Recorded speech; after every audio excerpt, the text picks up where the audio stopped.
మంచిర్యాలకు వెళ్దాం. మంచిర్యాలలో చూసుకుంటే ఇక తెలంగాణ మహారాష్ట్ర సరిహద్దులో ఆదివాసీల దైవం జంగుబాయి కొలువు తీరింది. ఇక అది జిల్లా కెరమెరి మండలంలోని కోట పరంతోలి సమీపంలో జంగుబాయి పుణ్యక్షేత్రం నెలకొంది. ఇక అక్కడ చూసుకుంటే చీకట్లను పారద్రోలే దీపం జంగుబాయి దేవత రూపంలో అక్కడ ఆదివాసులంతా కూడా ఆరాధించడం జరుగుతోంది.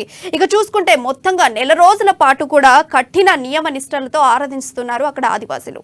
ఇక నెల రోజుల మత్తు పదార్థాలు మద్యానికి కూడా అక్కడ ఆదివాసులంతా కూడా దూరంగా ఉండటం జరుగుతుంది.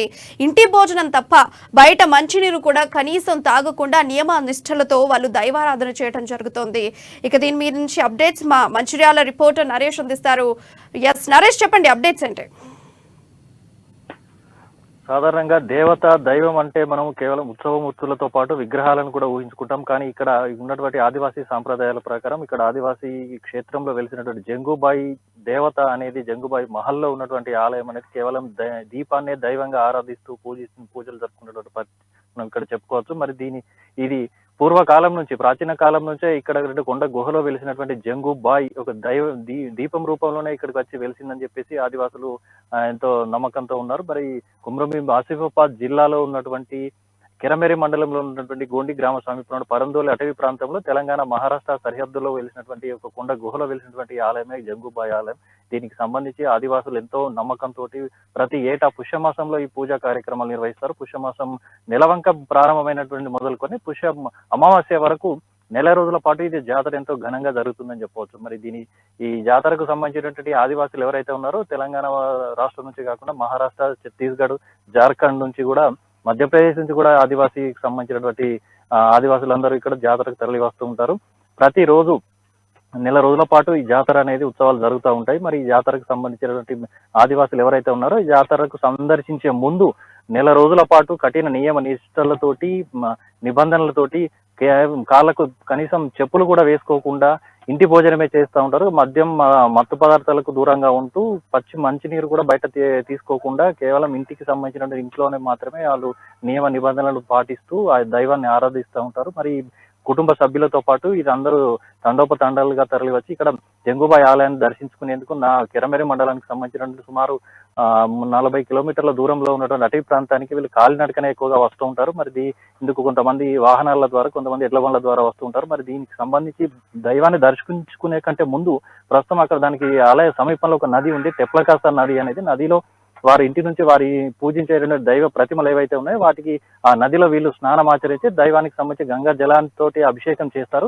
అనంతరం రావున్పేడ్తో పాటు అవ్వల్పేన్ అనేటువంటి ఆలయాలు, చిన్న ఆలయాలు ఉన్నాయి. వారు ఆ ఆలయాల్లో కూడా వీళ్ళు మొక్కులు చెల్లించుకొని ఆలయాల్లో పూజలు నిర్వహిస్తారు. ప్రత్యేక పూజలు చేసి వారి తీసుకొచ్చుకున్నటువంటి ఏవైతే దైవ ప్రతిమలు ఎవరైతే ఉన్నాయో వారి ఇంటికి సంబంధించినటువంటి నిత్యం పూజించేటువంటి వాళ్ళని అక్కడ పెట్టి వాటికి మొక్కులు నైవేద్యాలు సమర్పించి అనంతరం అవ్వల్పేన్ ఆలయం నుంచి తిరిగి జంగుబాయి ఆలయానికి సంబంధించినటువంటి ఒక ఆలయం అక్కడ వెళ్ళి ప్రత్యేకమైనటువంటి నైవేద్యాలు కూడా సమర్పిస్తారు. అవ్వల్పేన్ ఆలయంలో ఇక్కడ ఇప్ప నూనెతో పాటు నువ్వుల నూనెతోటి ప్రత్యేకమైనటువంటి నైవేద్యాలు తయారు చేసి వారి మొక్కులు చెల్లించుకొని అనంతరం జంగుబాయి ఏదైతే ఆ దేవత ఉందో వీరు భావించే ఆరాధ్య దైవంగా భావించేటటువంటి దేవతను దర్శించుకునేందుకు ఒక కొండ గుహలో వెళ్ళినటువంటి సొరంగ మార్గం ద్వారా వీళ్ళు ఆ సొరంగ మార్గం నుంచి ఆ దైవాన్ని దర్శించుకునేందుకు సొరంగ మార్గం ఒక్కొక్కరుగా వెళ్తా ఉంటారు. మరి వెళ్ళి అక్కడ ఉన్నటువంటి దైవం ఏదైతే ఉందో దీపం రూపంలో ఉన్నటువంటి ఆ దైవాన్ని ఆరాధించి మొక్కులు చెల్లించుకుంటారు.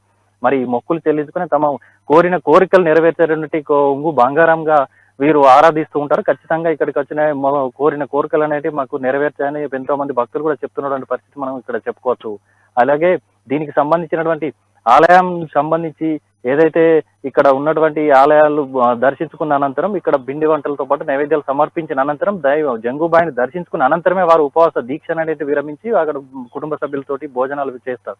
దీనికి సంబంధించినటువంటి అటవీ ప్రాంతంలో ఉన్నటువంటి అటవీ భూములను కాపాడుకునేందుకు కూడా ఇక్కడ స్థానికంగా ఆలయ కమిటీని నిర్వహించాలని చెప్పేసి నేడు మంత్రి సీతక్క, పంచాయతీరాజ్ శాఖ మంత్రి సీతక్క కూడా ఇక్కడ ఆలయాన్ని సందర్శించుకుని ప్రత్యేక పూజలు కూడా నిర్వహించారు. ఏదైతే మొదట అవ్వల్పేన్ ఆలయం ఉందో రావున్పేట్తో పాటు అవ్వల్పేన్ ఆలయం సందర్శించి అక్కడ ప్రత్యేక పూజలు కూడా నిర్వహించారు. ఈ కార్యక్రమంలో ఖానాపూర్ ఎమ్మెల్యే వెడ్మ బొజ్జుతో పాటు జిల్లా కలెక్టర్, అదనపు కలెక్టర్లు కూడా ఇక్కడ హాజరయ్యి దీన్ని ప్రత్యేక పూజలు కూడా నిర్వహించిన నెల రోజుల పాటు జరిగేటటువంటి జాతరకు సంబంధించినటువంటి అభివృద్ధికి తాను ఖచ్చితంగా కృషి చేస్తానని చెప్పేసి మంత్రి సీతక్క కూడా చెప్పడం జరిగింది. దాంతో పాటుగా ఇక్కడ ఉన్నటువంటి సంస్కృతి సాంప్రదాయాలను కాపాడాలని, ఏదైతే ప్రాచీన కాలం నుంచి వస్తున్నటువంటి సాంప్రదాయాలను ఏవైతే ఉన్నాయో సాంప్రదాయాలను ఖచ్చితంగా రాబోయే తరాలకు, భవిష్యత్ తరాలకు కూడా తెలియజేసే విధంగా అందరూ వారికి సంబంధించినటువంటి సాంప్రదాయాలు నేర్పించే విధంగా కూడా దీనికి ఆలయాన్ని కూడా తీర్చిదిద్దే విధంగా ప్రభుత్వం నుంచి ప్రత్యేకమైనటువంటి నిధులు కూడా ఏర్పాటు చేస్తానని చెప్పేసి కూడా హామీ ఇవ్వడం జరిగింది.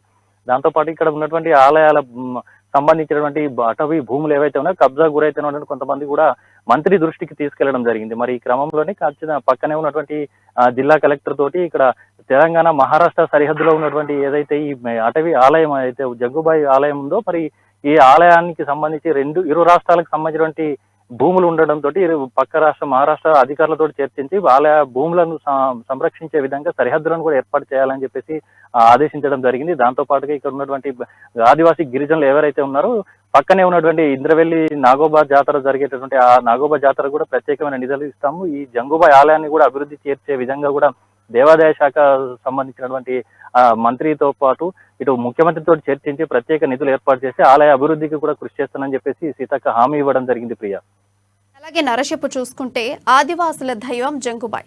ఆ జంగుబాయ్ దైవాన్ని అంతగా పూజించడానికి, ఆరాధించడానికి దాని వెనకాల ఏదైనా బ్యాక్గ్రౌండ్ స్టోరీ ఏదైనా ఉందా? అయితే పూర్వకాలంలో ఇది ఆదివాసీల ఇప్పుడు గతంలో ఏదైతే ములుగు జిల్లాలో ఉన్నటువంటి సమ్మక్క సారక్కలను చూసుకుంటే గతంలో పురాతన కాలంలో ప్రాచీన కాలంలో జరిగినటువంటి సమ్మక్క సారక్క దైవాలు ఏవైతే ఉన్నాయో కుంకుమ భరిణి రూపంలో ఇక్కడ ఒక చెట్టు కింద ప్రత్యక్షమై వచ్చి ఏ విధంగానైతే ఉన్నాయో ఇది కూడా ప్రాచీన కాలంలో ఒక దీపం వెలుగు అనేది ఒక సొరంగ మార్గం ద్వారా వచ్చి దీపం వెలుగు అక్కడ వెలుగుతూ ఉండడం అనేది